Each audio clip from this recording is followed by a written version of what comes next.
la gloria de Cristo en esta serie del Evangelio de Juan. Vamos a entrar al capítulo 13. Este es nuestro sermón número 62. La última cena, primera parte, y habrá como unas 10 partes más, seguramente. Y yo titulé del título, sería el tercer título. Puse una enseñanza práctica de cómo es amar. Y antes de entrar al pasaje, es bueno poder mirar el contexto en donde estamos parados, donde se encuentra este suceso, qué es lo que está ocurriendo. Y vamos a entrar a la última cena del Señor, un tiempo conmovedor y un tiempo muy poderoso. En este tiempo, en estos 4 capítulos salen grandes enseñanzas muy poderosas. Por eso debemos ir paso a paso y viendo este tiempo que el Señor toma con sus discípulos. Recordemos que el ministerio público de Jesús terminó. Él estuvo durante 3 años y medio. A lo suyo vino, a lo suyo no le recibieron. Y el Señor está terminando su ministerio, pero antes de terminar su ministerio, Él toma este tiempo con sus discípulos, un tiempo especial.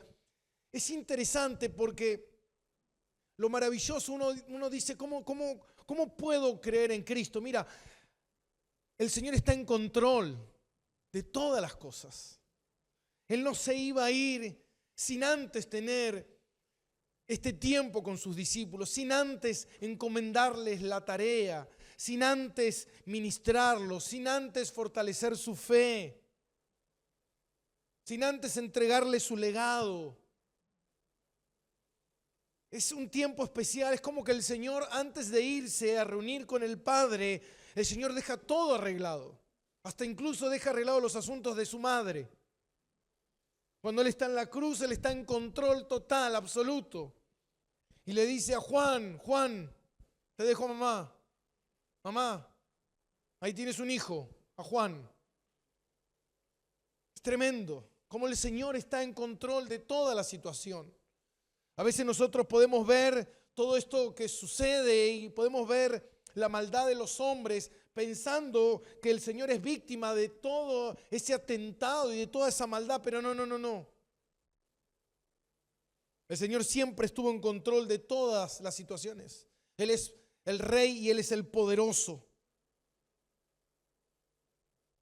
de todo lo que sucede. Mira, hay un pasaje que está en Juan 18, versículo 6. Y es cuando Jesús es arrestado. Eso falta todavía para que lleguemos ahí. Pero dice que los judíos tomaron una compañía de soldados y alguaciles principales, sacerdotes y los fariseos, y fueron allí con antorchas y armas a arrestarlo. Y versículo 6.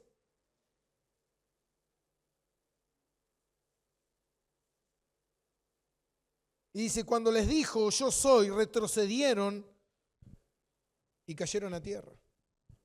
¿A quién iban a arrestar? ¿Podían arrestar a Jesús? No, mi hermano. Jesús se dejó arrestar. Eso es lo interesante. Que el Señor está en control de toda la situación, en todo momento y en todo tiempo. Él es el Señor de todo lo creado. Y si Él es el Señor de todo lo creado, no hay algo que esté sucediendo fuera de su voluntad. Aunque las cosas que te pasen en tu vida son dolorosas. Pero el Señor está en control. El Señor estaba a punto de ser arrestado y a pocas horas de dar su vida. Pero antes de eso, el Señor pasaría un momento especial con sus discípulos. Él pondría toda la atención sobre los apóstoles y ellos recibirían un discipulado intensivo y personal. Mire que fueron discipulados, pero lo que sucede en estas horas son fuertes. Jesús no se iría sin antes dejar todo preparado, todo arreglado y todos ministrados.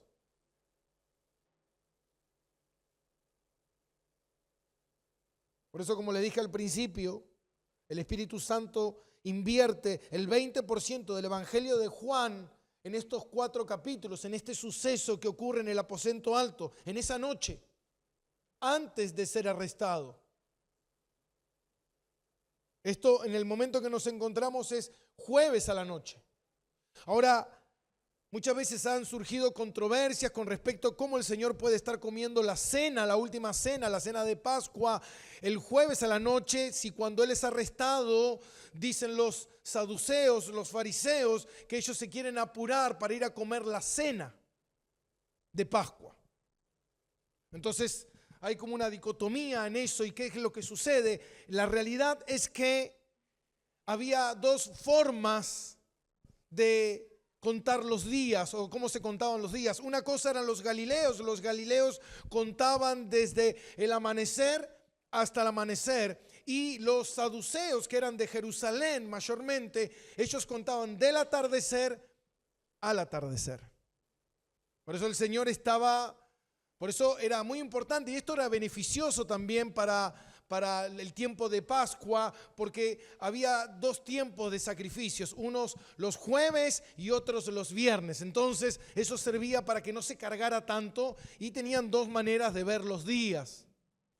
Unos eran los del norte, otros eran los del sur, tenían formas diferentes. Eso le digo para que cuando después lleguemos a esa parte uno dice, pero ¿cómo puede ser? No, la palabra de Dios no tiene errores, mi hermano. El Señor le estaba dando su testamento, su voluntad antes de irse, llena de amor, y mostrándoles la supremacía del amor, la grandeza del amor. En una sociedad tan egoísta, Jesús, como dice la palabra, manso y humilde de corazón, Él ejemplifica todo esto en este acto maravilloso de amor de lavar los pies de sus discípulos.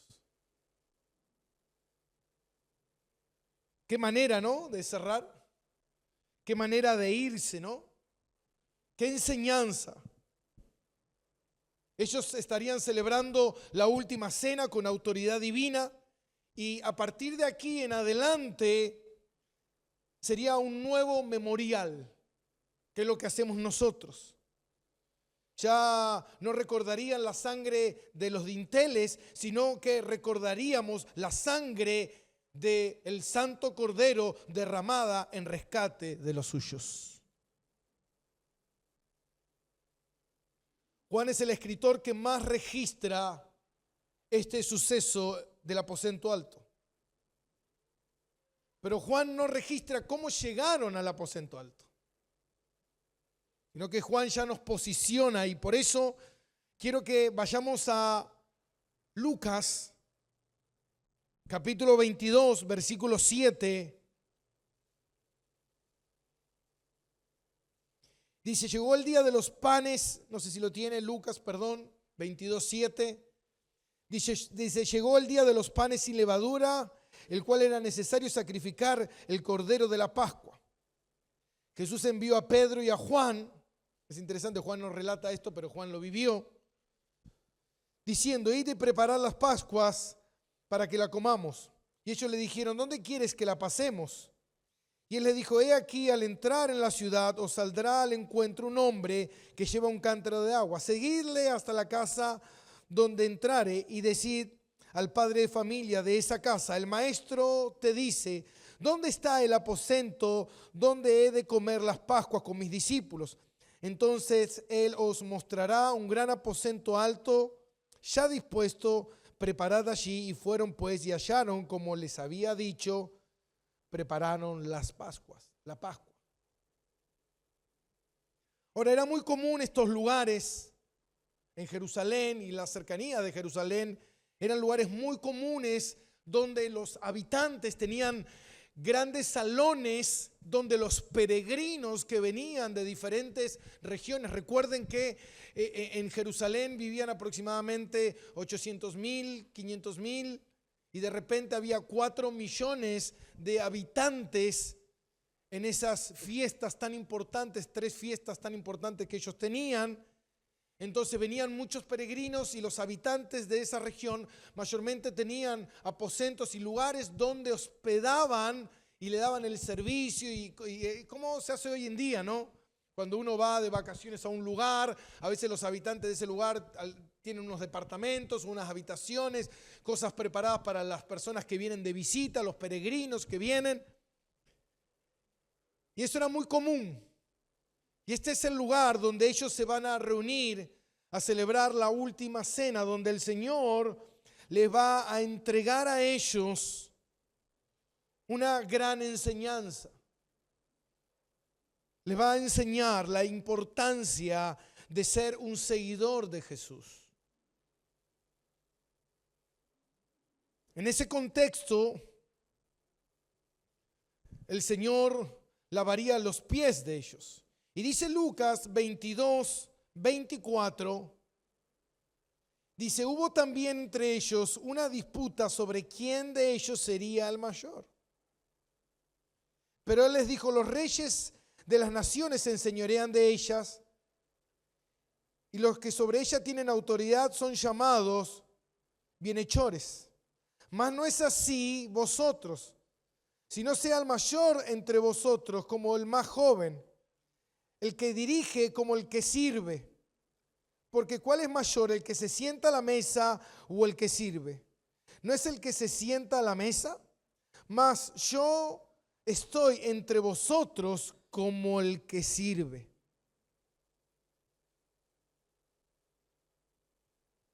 ¿Qué le dice el Señor? Yo estoy con vosotros como el que sirve. Soy el mayor. Hermano, imagínese el creador del universo, el que todas las cosas le obedecen, el que creó todas las cosas.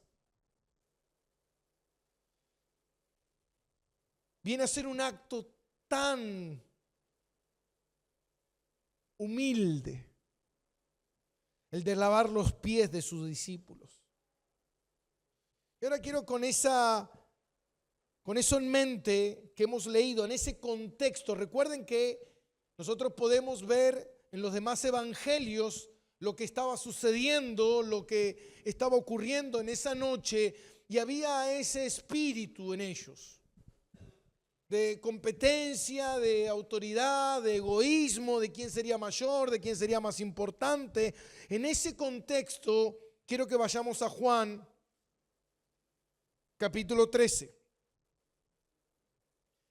Dice, antes de la fiesta de las Pascuas, sabiendo Jesús que su hora había llegado para que pasase de este mundo al Padre, como había amado a los suyos que estaban en el mundo, los amó hasta el fin.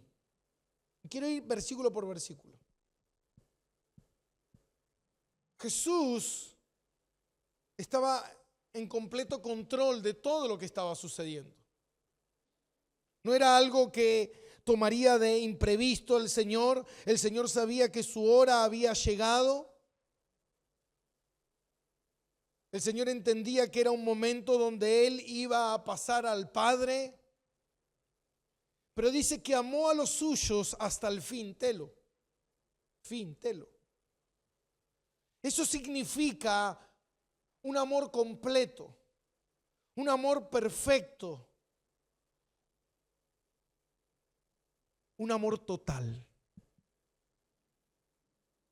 ¿Qué significa eso?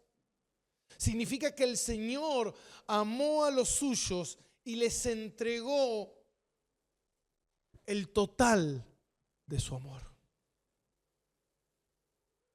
¿Y por qué es importante este pasaje? Porque muchas veces nosotros hablamos del amor en términos generales, de la gracia común, de la providencia de Dios. Podemos ver que Dios ama al mundo, podemos ver que Dios, a pesar de la maldad del hombre, del pecado del hombre, Dios muestra su amor todos los días, hace salir el sol sobre justos e injustos. Pero la relación que Jesús está diciendo aquí con sus discípulos es una relación totalmente diferente. Es un amor total que Él derrama única y exclusivamente sobre los suyos.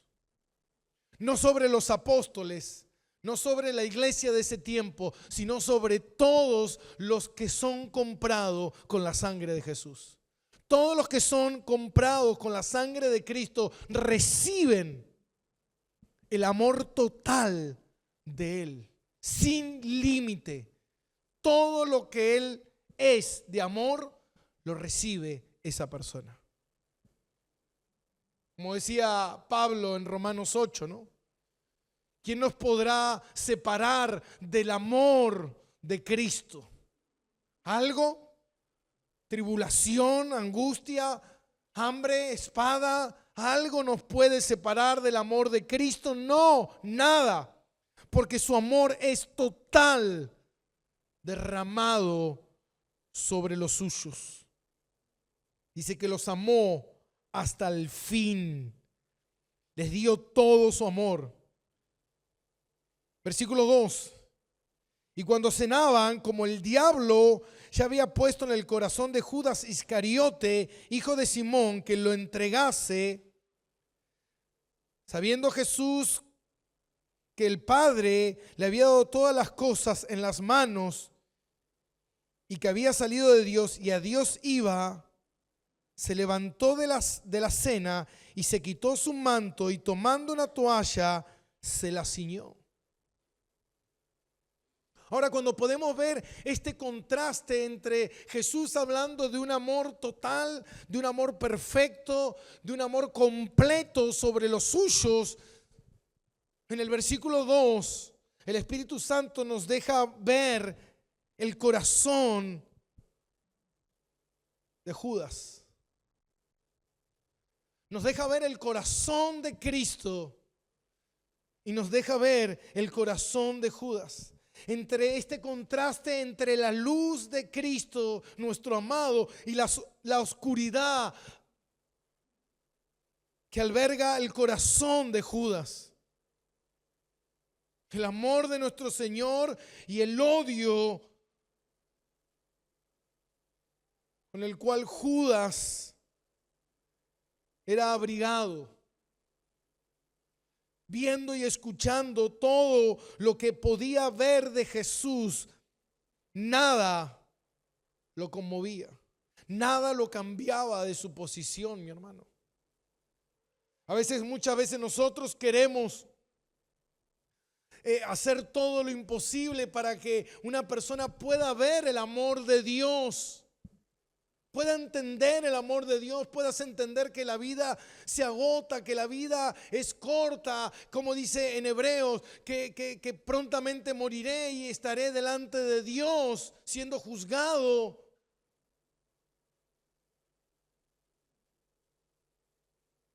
Pero la persona no puede ni quiere ver ese amor, porque es tan grande su egoísmo, es tan grande su centralidad, es tan grande su yo. Hermano, hoy en día el mundo sufre. Hoy en día el mundo está sufriendo de una manera sin igual. Pero ¿sabe por qué sufre el mundo? Porque las cosas que Él quiere que ocurran, no ocurren.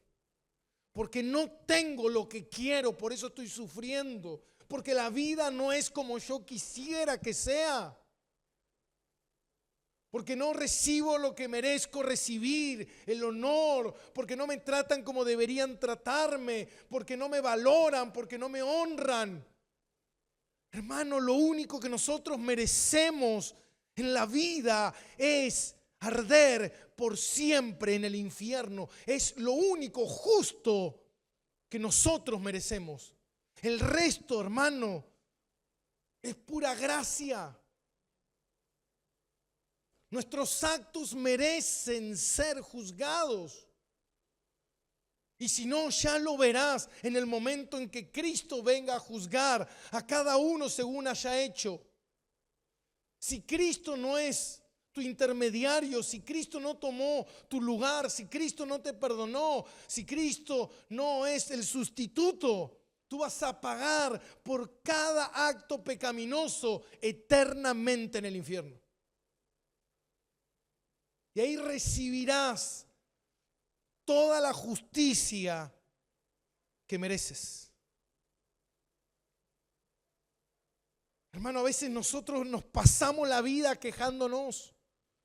Judas estaba mal porque Judas se sentía frustrado, se sentía traicionado, se sentía desilusionado, porque Cristo no era lo que él pensaba que debía ser. Él quería un Cristo que viniera y derrotara a los romanos y lo pusiera a Judas en una posición extraordinaria de poder, de dinero y de riqueza. Tal vez él toda la vida fue el marginado del barrio donde todo el mundo se burló de él. Y él pensaba, ahora sí van a ver quién soy yo. Les voy a enseñar cuando tenga el poder, cuando tenga la fuerza. Les voy a mostrar lo ungido que soy. Cuando Cristo viene y les enseña a lavar los pies de los demás. Vos no me estás dando grandeza, vos me estás dando humillación. Vos me estás hablando de negarme, de sufrir. Yo quiero tener, no quiero sufrir, yo quiero lograr. Yo quiero ser feliz, yo quiero ser lindo, yo quiero ser flaco, yo quiero ser alto, yo quiero ser adinerado, yo quiero tener el cuerpo que nunca tuve, yo quiero ser rubio, ojo celeste, yo quiero vivir en otro país, yo quiero estar en otra ciudad, yo quiero tener otra familia. Yo y yo. Yo no quiero que Dios exista. Quiero existir yo, quiero manejar yo el mundo, quiero ser yo el dueño, yo quiero decidir, yo quiero que se haga lo que yo quiero. Me enoja que la gente no haga lo que yo quiero, me enoja llegar a mi casa y que no me atiendan, que no me sirvan, que no me reciban, que no me esperen, que no piensen en mí, que no me recuerden, que no me den. Me molesta, porque yo soy Dios, yo, solamente yo. Y todo el que se oponga a eso lo destruiré. Y si no lo puedo destruir, me deprimo. Me quiero quitar la vida, me tiro en una cama. ¿Qué te pasa? Ay, no quiero vivir más. No quieres vivir más porque no aceptas la vida como es. No aceptas la realidad.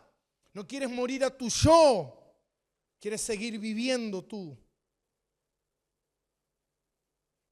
No aceptan las cosas que me pasaron. Y Dios está en control de todas esas cosas. Y Judas estaba ahí lleno de odio. Por eso el Espíritu Santo nos deja ver con claridad esto que había en el corazón de Judas. Había puesto ¿qué? Entregarle. Dice, había puesto entregarle. Versículo 2. Había puesto en el corazón de Judas entregarle. Había puesto en el corazón de Judas quitar del medio lo que me estorba, lo que no me hace feliz. Si esto no me hace feliz, ¿qué hago? Lo quito, lo saco, porque no puedo ser, no puedo lograr, no puedo avanzar, no puedo obtener. Entonces tengo que quitarlo del medio. ¿Se acuerdan lo que leímos al principio? El amor no busca lo suyo propio. Judas estaba aquí buscando aquí lo suyo propio. Ya que no recibo lo que tengo, lo traiciono. Judas se sintió que había invertido tiempo en esa misión donde no había logrado lo que quería. Por lo menos voy a los saduceos, a los fariseos que me den algunas monedas y recupero lo invertido. Y me voy con las moneditas a casa. Y que se arreglen con Jesús, ya está. Judas es el claro ejemplo, mi hermano. Ahora, el que no es hijo de Cristo es hermano de Judas. Simple. Si no sos hermano de Cristo, sos hermano de Judas. Si tu padre no es Dios, tu padre es Don Lucifer. Es así.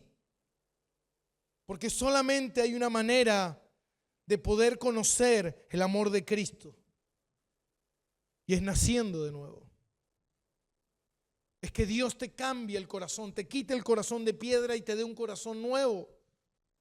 Si yo no tengo un corazón nuevo, ese corazón que yo tengo me mira a mí, piensa en mí, cree en mí, habla en mí, todo lo que soy yo, no puedo. Pero por eso dice la palabra de Dios que Cristo viene a morar en mí. Y me viene a hacer a la imagen de Cristo, me da un corazón como el de Cristo. Un corazón que no busca lo suyo, sino que quiere hacer la voluntad de Dios. Ama a tu Dios y ama a tu prójimo. Ama a Dios y ama a tu prójimo.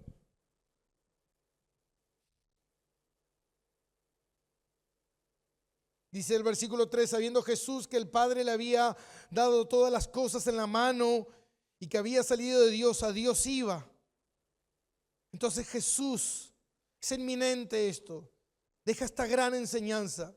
Versículo 4, se levantó de la cena y se quitó su manto y tomando una toalla se la ciñó. Y luego puso agua en un lebrillo y comenzó a lavar los pies de sus discípulos y a enjuagarlo con la toalla con la que estaba ceñido. Hermano, lavar los pies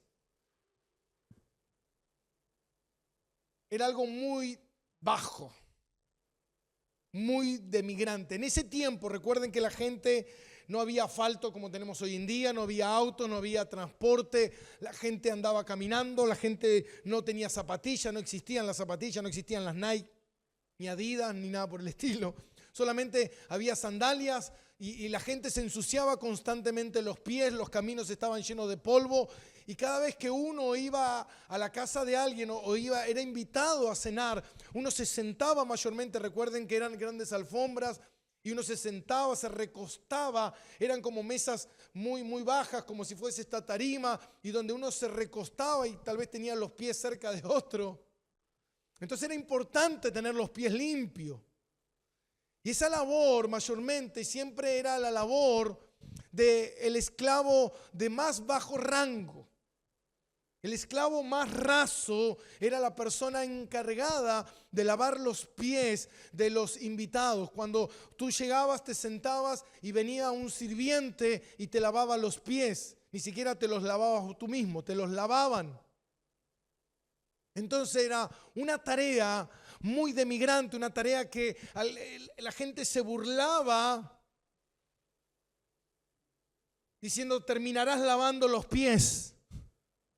Esa era como la ofensa más grande. Si tú sigues así, tú terminarás lavando los pies. Era lo más bajo, lavar los pies. El creador del universo, el que hace latir mi corazón cada segundo, el que me da el aire que respiro, el que sostiene todas las células de mi ser, todos los átomos del universo, se desviste y se viste de siervo para una tarea tan humilde, una tarea de amor. Ahora la pregunta es: ¿cómo llegamos a esto? Porque lo interesante que planteaban algunos teólogos es que, ¿cómo ocurre esto? Espera, porque ellos fueron a ese lugar, a ese aposento alto, esta persona tenía ese lugar preparado. Siempre en estos lugares había un sirviente. Cuando uno alquilaba el lugar, estaba el sirviente dispuesto para lavar los pies. Por alguna razón no estaba. O se olvidaron, el dueño de casa no tenía un sirviente, los discípulos se olvidaron de contratar a un sirviente, o Judas se quiso ahorrar unos mangos y llevarse algo más para su partida. Puede ser. Muchos plantearon esa situación. Ahora, Jesús le dijo Y ya venían en ese contexto diciendo que el que quiera ser mayor sea el menor. Hermano, pero cuando se sentaron a comer, tenían los pies sucios. Nadie empezaría a comer si no tenías los pies limpios. Yo me imagino que todos se miraban unos a otros y todos se pasaban la pelota diciendo, bueno, a ver quién lo va a hacer. Todos creen que era más o menos ese contexto. A ver quién se va a humillar tan bajo. Y en medio de ese escenario, Jesús toma la iniciativa. Dice, se quitó su manto y tomando una toalla se ciñó y cargó seguramente una palangana con agua y se acercó a sus discípulos y empezó a lavarle los pies y a secárselos con la toalla. Versículo 6. Entonces llegó a Simón Pedro y Pedro le dijo, Señor, ¿tú me lavas los pies?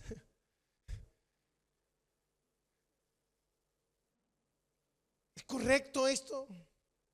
Señor, tú lavando los pies, el rey del universo, haciendo esto.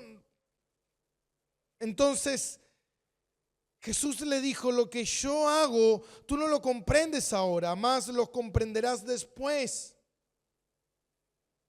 Y Pedro le dijo, no me lavarás los pies jamás. Jamás dejaré que me lave los pies. Pedro, con dolor en su corazón, estaba viendo esta escena. Hermano, esta escena había sorprendido a los discípulos. Seguramente con vergüenza y con una dosis de escarmiento, estaban viendo con dolor cómo su Señor estaba vestido de siervo, arrodillado frente a ellos, lavándole los pies.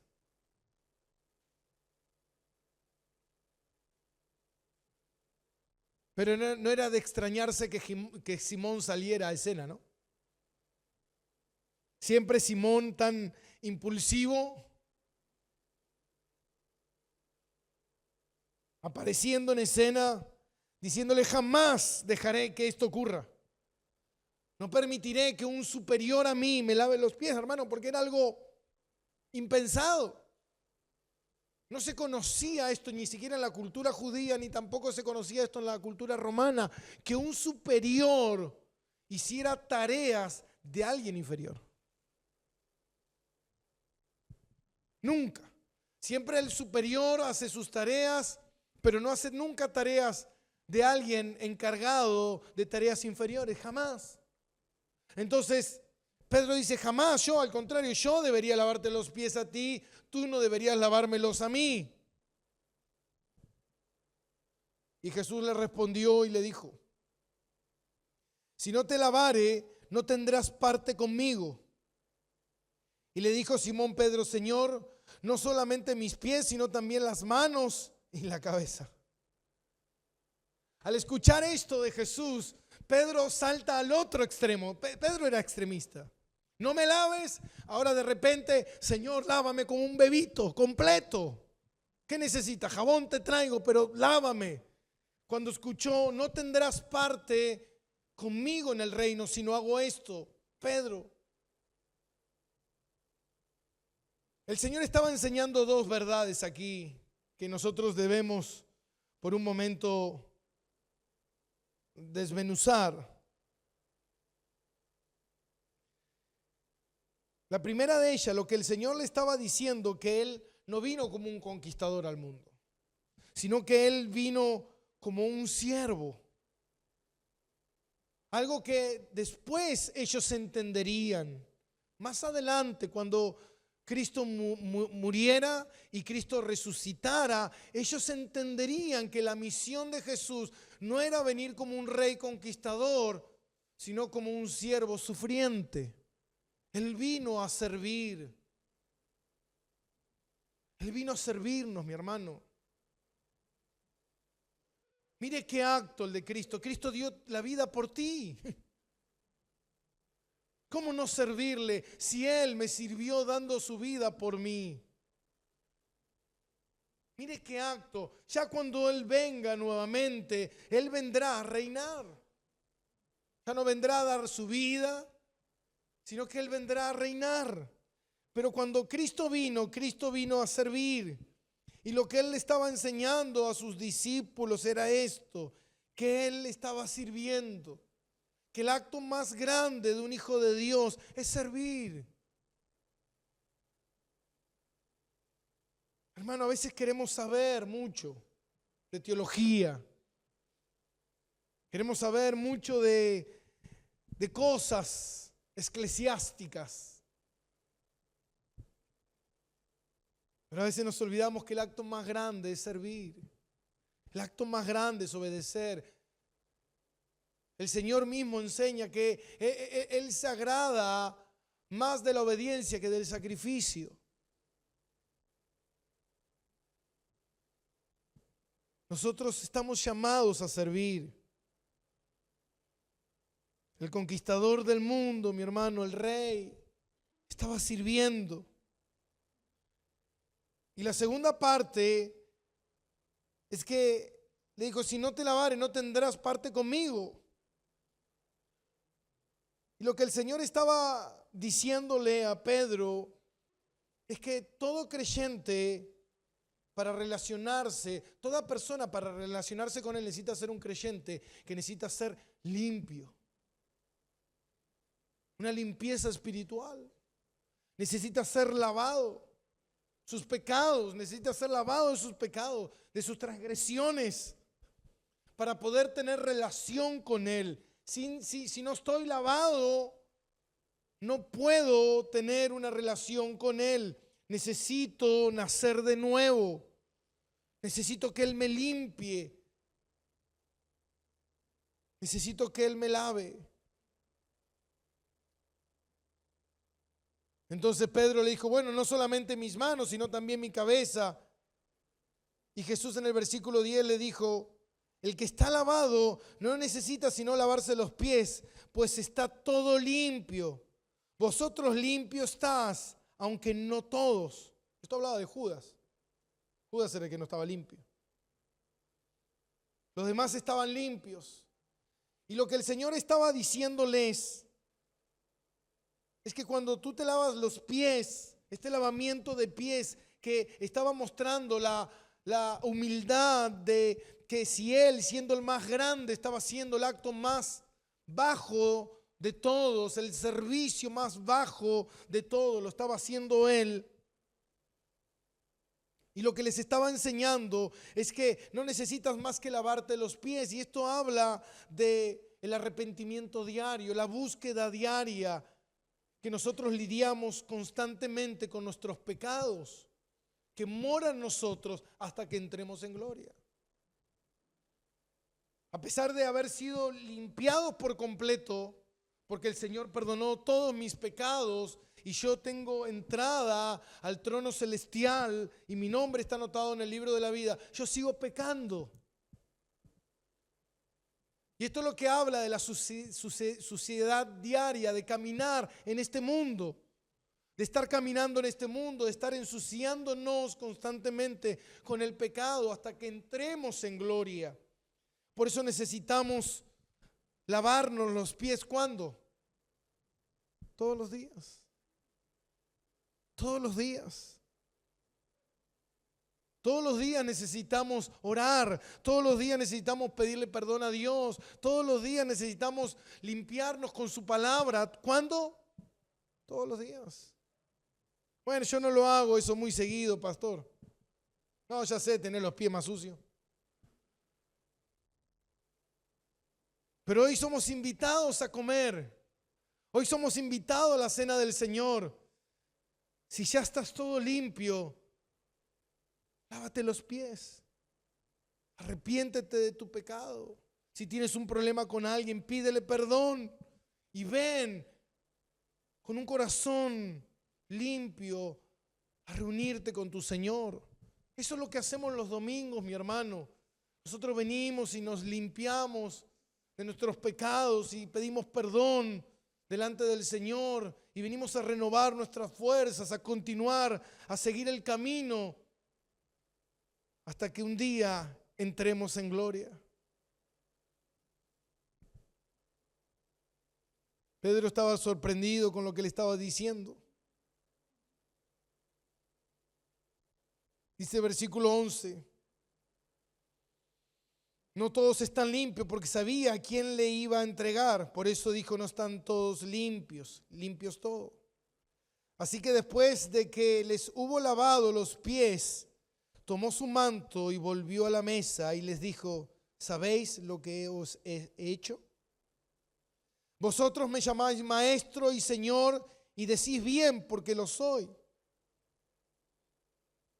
Pero si yo, el Señor y el maestro, os he lavado vuestros pies, vosotros también debéis lavar los pies los unos a los otros.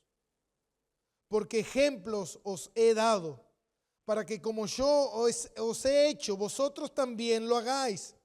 De cierto os digo, el siervo no es mayor que su Señor, ni el enviado es mayor que el que lo envió.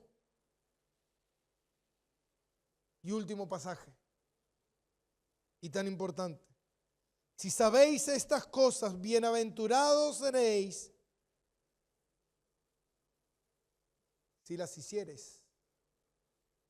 El Señor les estaba dando una gran lección, mi hermano.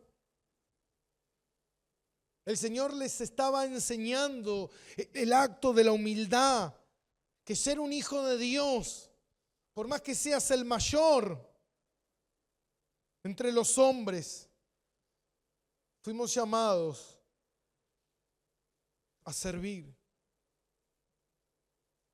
El acto del cristiano que se ha distorsionado tanto con que somos reyes y sacerdotes y que venimos a reinar y a ser ricos y poderosos y que todo el mundo pagano nos debe rendir tributo y arrodillarse entre nosotros. No.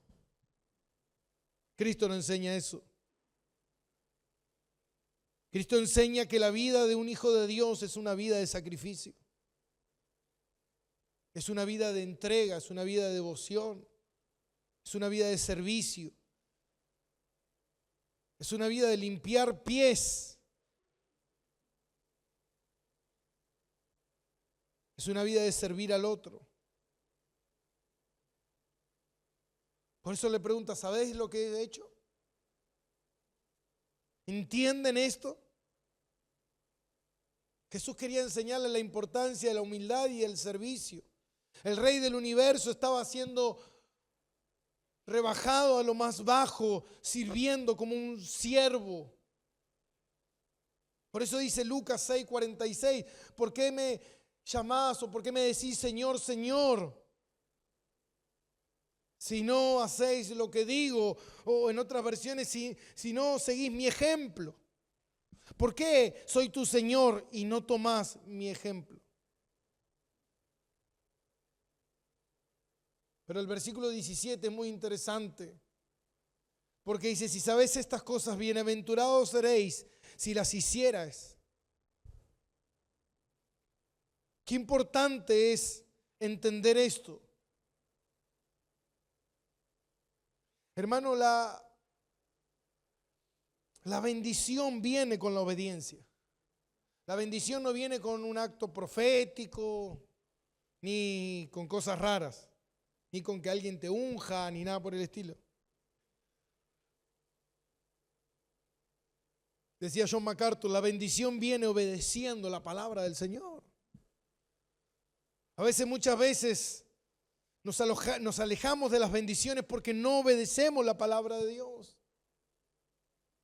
Y muchas veces estamos sufriendo un montón de cosas. Dice el Dios de paz. Filipenses 4. Reinará en nuestra mente y en nuestro corazón. No tengo paz porque no estoy obedeciendo lo que Dios me manda a obedecer. ¿Estás obedeciendo lo que Dios te dice que debes hacer? ¿Perteneces a la iglesia que Dios te mandó a que pertenecieras? ¿Estás haciendo dentro de esa iglesia lo que la iglesia te manda hacer?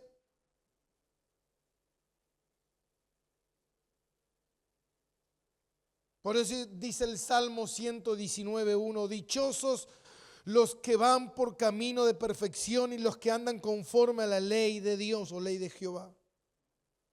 Dichosos, bienaventurados, felices los que andan conforme a la ley de Dios. El rey Salomón escribió en el Proverbio 16:20 y declaró: el que atiende la palabra de Jehová prosperará.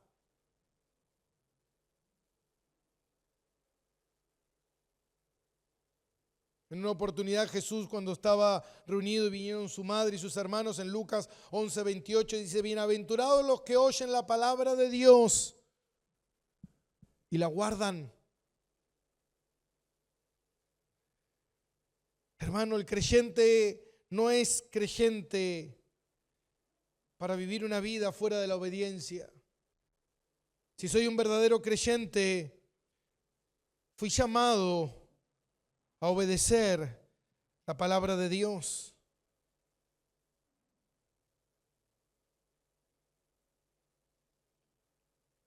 El día de ayer yo compartí unas palabras de Charles Spurgeon que dice: el cristiano temporal, los cristianos temporales no son cristianos.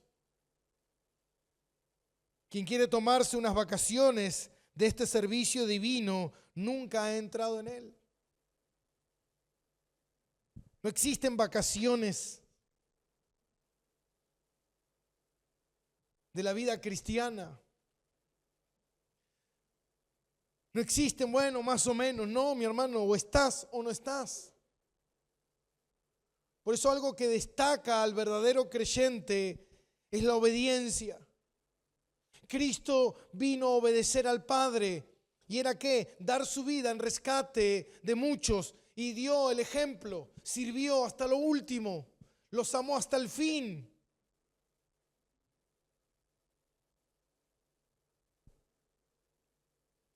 Por eso dice en Mateo 7:21, ¿no? Muchos me dirán en aquel día: Señor, Señor, en tu nombre hicimos estas cosas. Pero el Señor dice: apartados de mí, nunca los conocí. Porque nunca obedecieron. Siempre hicieron las cosas a su manera, pero no a la manera de Dios. No como Dios enseña en su palabra. Por eso dice en 1 de Juan 2:6, el que dice que permanece en Él debe hacer lo que quiera. El que dice que permanece, el que dice que es cristiano, haga lo que quiera. Total, es salvo. No pasa nada. No dice eso. Dice, el que dice que permanece en Él debe andar como Él anduvo. La palabra debe andar, verbo presente activo e infinito. Debe andar. Lo que Jesús estaba haciendo en esa última cena es darles a ellos una imagen que ellos tenían muy presente de lo que era lavar los pies, de lo que era el servicio, de lo que era el rango más bajo, y darles una imagen vívida de lo que es el amor sacrificial por otros. Él estaba haciendo lo que el Padre le mandó a hacer, obedecer lo que el Padre le mandó a hacer. Y era servir a los suyos. Él estaba sirviendo a los suyos. Hermano, nosotros como comunidad, como iglesia, dice la palabra que debemos servir al prójimo, pero principalmente, ¿a quiénes? A los suyos. A su iglesia.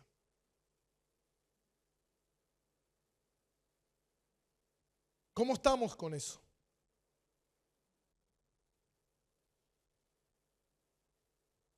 ¿Estaremos haciendo bien o estaremos haciendo mal? Justamente hace un rato hablaba con nuestro hermano David y le decía, bueno, ¿y qué está pasando? Y me dice, tenemos problema con el sonido, me dice, pastor. Y no queremos enterarnos de la noticia. Le digo, ¿qué noticia? ¿Cuál puede ser la noticia? No, me parece que las potencias, pastor. no van. Pero no pasa nada, David. Somos una iglesia tan numerosa. ¿Cuánto es el problema? 1.000.000 de pesos, me dice. Hermanos, si fuésemos obedientes, eso no sería un problema. ¿Pero por qué es un problema? Pero ¿sabe qué, pastor? Yo no necesito en mi caso una potencia. No, yo tampoco la necesito en la mía.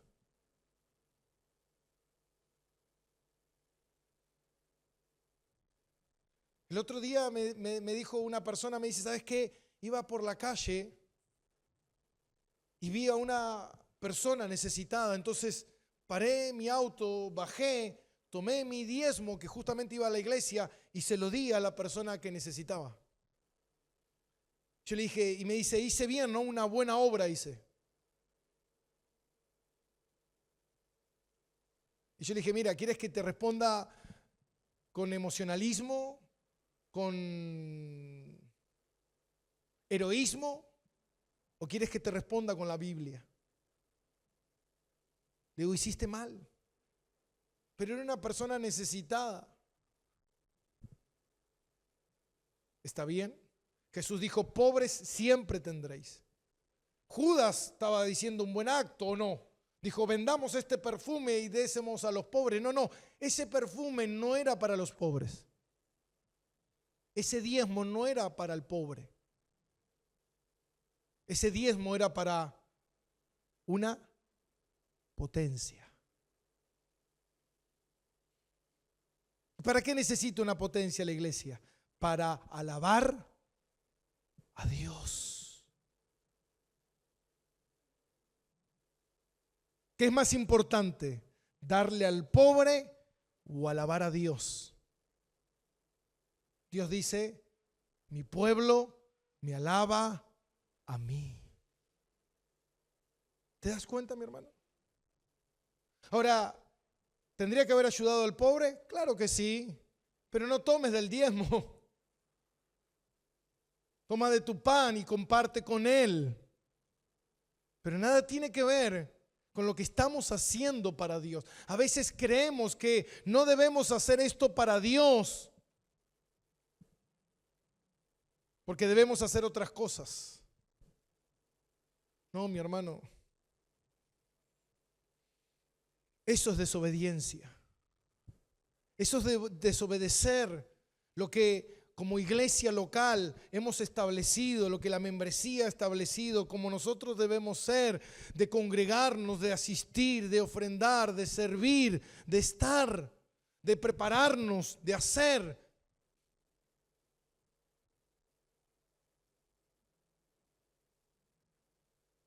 Pero no lo hacemos.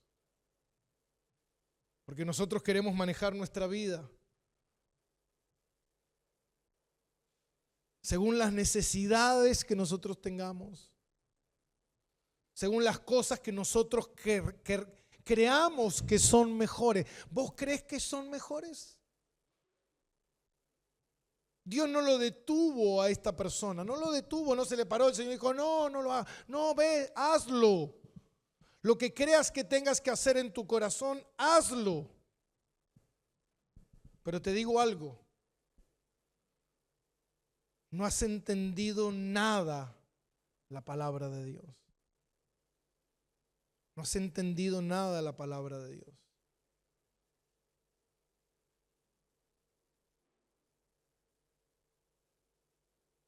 Jesús estaba mostrando el servicio, la entrega, la humildad. Judas estaba demostrando el egoísmo. Judas estaba mostrando sus intereses. Hermano, ser un hijo de Dios, un servidor de Cristo. Jesús dijo, aquel que no tome su cruz y me siga, aquel que lo deje todo, no puede ser mi discípulo. ¿Cuáles son tus intereses? ¿Tu familia? ¿Tu esposa? ¿Tus hijos? ¿Tu esposo?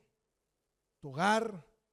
tu bienestar, tu salud, tu tiempo, tus vacaciones, tu empresa, tu negocio, tu carrera. Si algo de eso es tu prioridad, te voy a decir algo.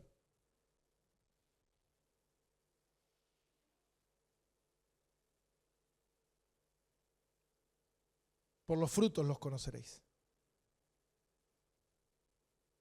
Por los frutos.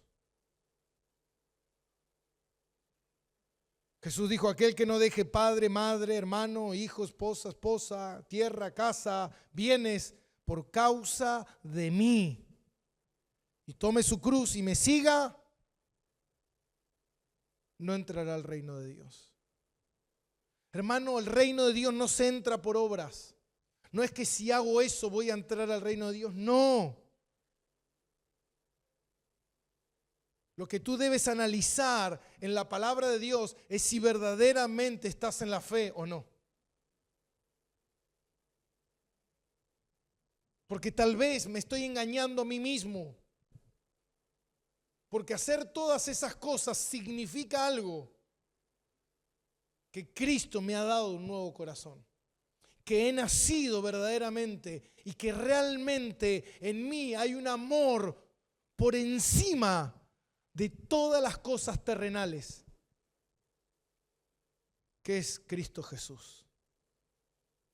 Hermano, Cristo Jesús no es amo a mi hijo, al nene, a la nena, a Jesús, a la esposa, al trabajo. Cristo Jesús no es una opción más. Cristo lo es todo o no es nada. No hay punto intermedio. Y eso es lo que nosotros debemos preguntarnos. Cuando pasan cosas, cuando me suceden cosas. No, pastor, este domingo no vine porque hice un buen acto. Un vecino me pidió que le ayudara a hacer una mudanza y... Dios, gracias Señor. Después me invitó a un asado y tomamos una cerveza. Dios nos dice que tenemos que ayudar al prójimo. Sí, pero no un domingo. Porque por encima de todo eso, lo más importante el domingo que el Señor te manda hacer es a reunirte con Él. Si no te reúnes con Él, ¿con quién te reúnes? Si eso no te inquieta pero lo que pasa es que me levanté a la mañana y no tenía la ropa lista. Hermano, la palabra de Dios dice que debes prepararte días anteriores para tu encuentro con tu Señor. O me dices tú que si mañana te invitan a una fiesta de gala, a un encuentro importante, tú te preparas 2 horas antes. Vamos. En la semana vas a la peluquería, te haces las uñas. Me maquillo, me preparo la ropa, veo qué me voy a poner, veo si está todo listo o no. Hermano, usted abre mi placar y como dice muchas veces me dicen los chicos, pastor, te sacaste la ropa de pastor, me dicen, cuando me ven de gorra. Pero mi ropa, mi placar es pastoral solamente. Es mayormente la ropa que uso. Ropa preparada para el Señor. Y lo que pasa es que usted tiene que predicar. No, mi hermano, yo sabe que antes de predicar decía exactamente lo mismo. Porque yo venía a un encuentro especial con Dios. Recuerdo hace muchos años una vez un viejo predicador me dijo algo. Tú vienes a un encuentro íntimo con Él. Si para encontrarte con tu novia, cuando me encontraba con Dayana, me vestía y me arreglaba, ¿cuánto más para mi Señor? Hermano, yo he ido a iglesias donde hay que, en vez de llevarle una ofrenda, llevarle un jabón a algunos. Un baldecito y un jabón no hace mal a nadie.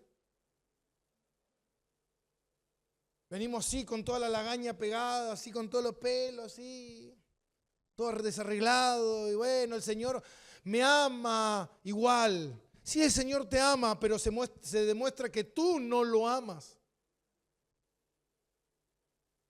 Que tú no lo amas. que Él no es importante para ti. Que no te entristece no obedecerlo, que no te entristece estar haciendo esas cosas. No, pastor, estoy ocupado con otras cosas. ¿Qué es más importante en la vida? Dígame, ¿qué es más importante? ¿Qué es más importante? La familia es más importante. Hermano, más importante es Dios que la familia. Yo siempre le digo a mis hijos, lo que más me importa es que no sean mis hijos ellos. Ah, pastor, usted no los quiere. No. Yo no quiero que mis hijos sean mis hijos, yo quiero que mis hijos sean mis hermanos. Porque si son mis hijos, se van a ir al infierno y tal vez yo me vaya al cielo. O ellos se vayan al cielo y yo me vaya al infierno. Pero si son mis hermanos, voy a pasar la eternidad con ellos.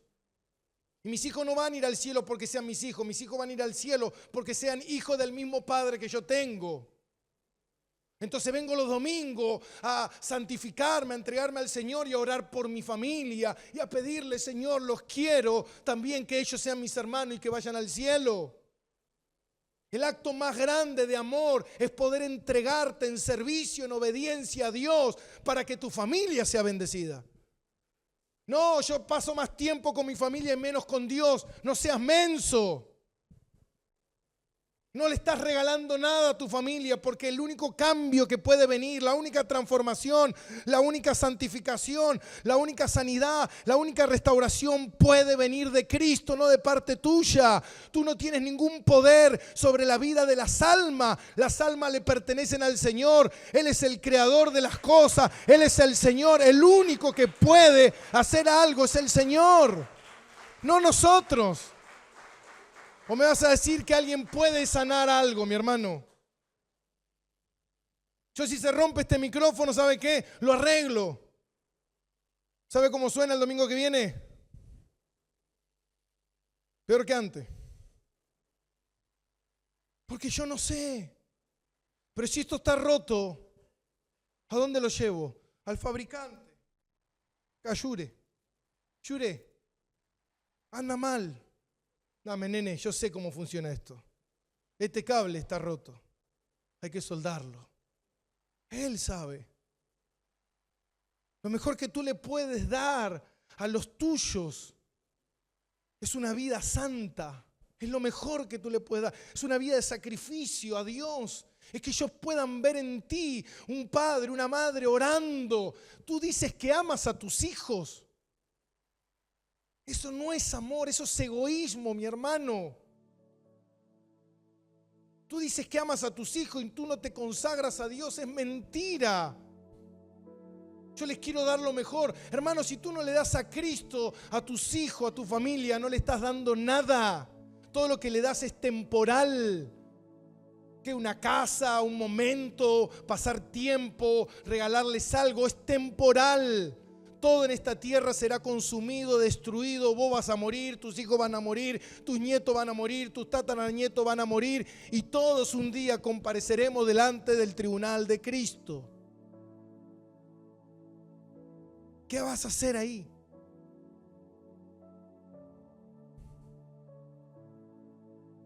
Reflexione.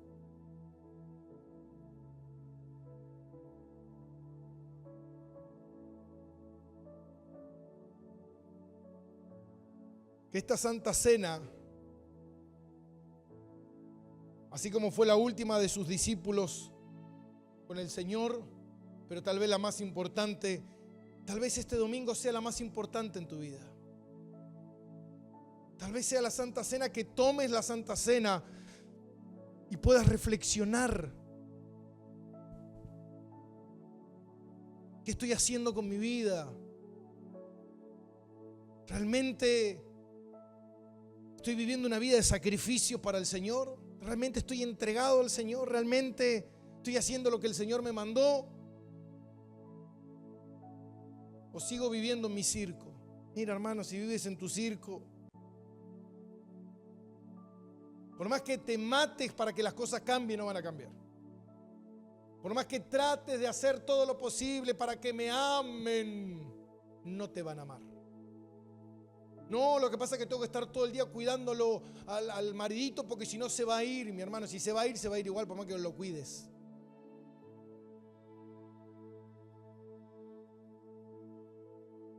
Deja que lo que venga a tu vida venga de parte de Dios. Lo que Dios te quiera dar, te lo dé Dios, y lo que Dios no quiera darte, que Dios no te lo dé. Pero deja de construir tu vida, deja que Dios te muestre el camino.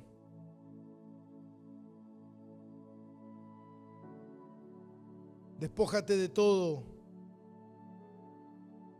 de toda carga, de todo peso, y ven a Él.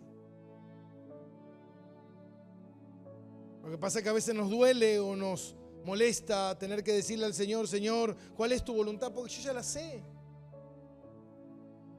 Lo que me duele es hacerla. La pregunta que si te duele es: ¿qué te duele? ¿Por qué? ¿Por qué te duele?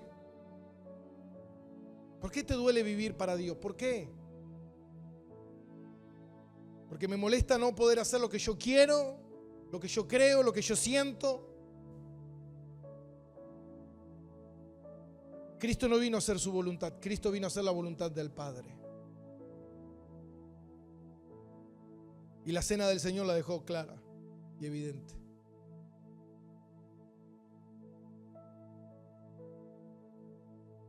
Hermanos, te invito a que te pongas de pie.